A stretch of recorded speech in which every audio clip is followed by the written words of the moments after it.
গাজা উপত্যকায় ইসরায়েলি বাহিনীর হামলা যত তীব্র হচ্ছে তত পাল্লা দিয়ে বাড়ছে ইহুদিবাদ সমর্থনকারীদের প্রতি ক্ষোভ ও নিন্দা।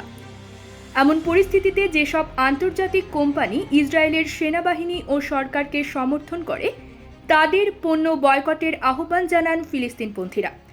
কিন্তু এসব বয়কটে কি আসলেই কোনো প্রভাব পড়ে, নাকি বয়কট প্রচারণা কেবলই রাজনৈতিক প্রতিক্রিয়ার অংশ মাত্র? বিবিসি অ্যারাবিকের এক প্রতিবেদনে বলা হয়, 2 দশক আগে ইরাকে মার্কিন আগ্রাসনের সময় আরব দেশগুলোতে আমেরিকান পণ্য বয়কট করা হয়েছিল। গাজা যুদ্ধের আগে সর্বশেষ যে বয়কট প্রচারাভিযান আলোচিত হয়েছে সেটি ছিল সুইডেন ও ডেনমার্কের বিরুদ্ধে। কম্প্যাক্ট ভ্যাট সিস্টেম ডেভেলপমেন্ট, দ্রব্যমূল্য হ্রাস ও ভবিষ্যৎ ভ্যাট দায়মুক্ত থাকার মূলমন্ত্র। ভ্যাট দায়মুক্ত থেকে লাভজনক ব্যবসা পরিচালনার বিশ্বস্ত সহযোগী দ্য রিয়েল কনসালটেশন। স্বচ্ছ ভ্যাট আইনে দক্ষ ন্যায্য ভ্যাট প্রদানে। ওই দেশ দুটি কোরআন পোড়ানোর অনুমতি দিলে আল আজহারের মতো ধর্মীয় প্রতিষ্ঠানের প্রতিক্রিয়ায় সুইডিশ ও ডেনিশ পণ্য বয়কটের আহ্বান জানায়। যেসব বহুজাতিক কোম্পানির বিরুদ্ধে যুদ্ধে ইসরায়েলকে সমর্থন দেওয়ার অভিযোগ রয়েছে তাদের পণ্য বয়কটের ডাক দেওয়ার মূলে রয়েছে বয়কট ডিভেস্টমেন্ট অ্যান্ড স্যাংশন তথা বিডিএস প্রচারাভিযান।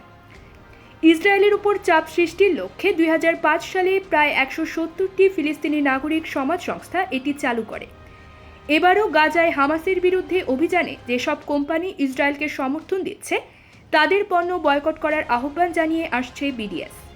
যেসব কোম্পানি ইসরায়েলি সেনাবাহিনী ও সরকারকে সমর্থন করছে তাদের নাম বিডিএস এর ওয়েবসাইটে তুলে দেওয়া হচ্ছে। একই সঙ্গে যেসব মার্কিন কোম্পানি ইসরায়েলের প্রতি রাজনৈতিক ও সামরিক সমর্থন জানায় তাদের পণ্য বয়কটেরও আহ্বান জানানো হয়েছে।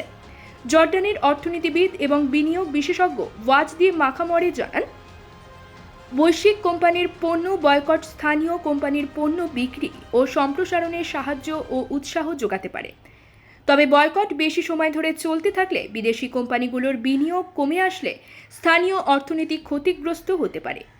ইজিপশিয়ান ফোরাম ফর ইকোনমিক স্টাডিজের প্রধান রাশাদ আব্দো জানান, যদি মূল কোম্পানির কোনো শাখাকে বয়কট করা হয় তাহলে মূল কোম্পানি ক্ষতিগ্রস্ত হয়।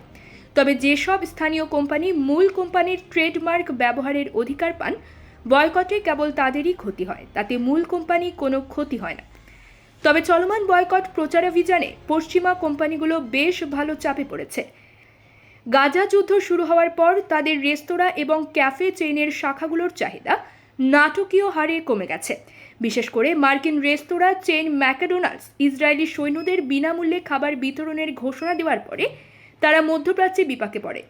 অন্যদিকে স্টারবাকস কফি চেইনের বাণিজ্যিক এজেন্ট এক বিবৃতিতে জানায়, তারা ইসরায়েলি সরকার বা ইসরায়েলি সেনাবাহিনীকে আর্থিক সহায়তা প্রদান করছে না, যদিও তাদের বিরুদ্ধে এমন অভিযোগের প্রমাণ দেখিয়েছে বয়কটকারীরা।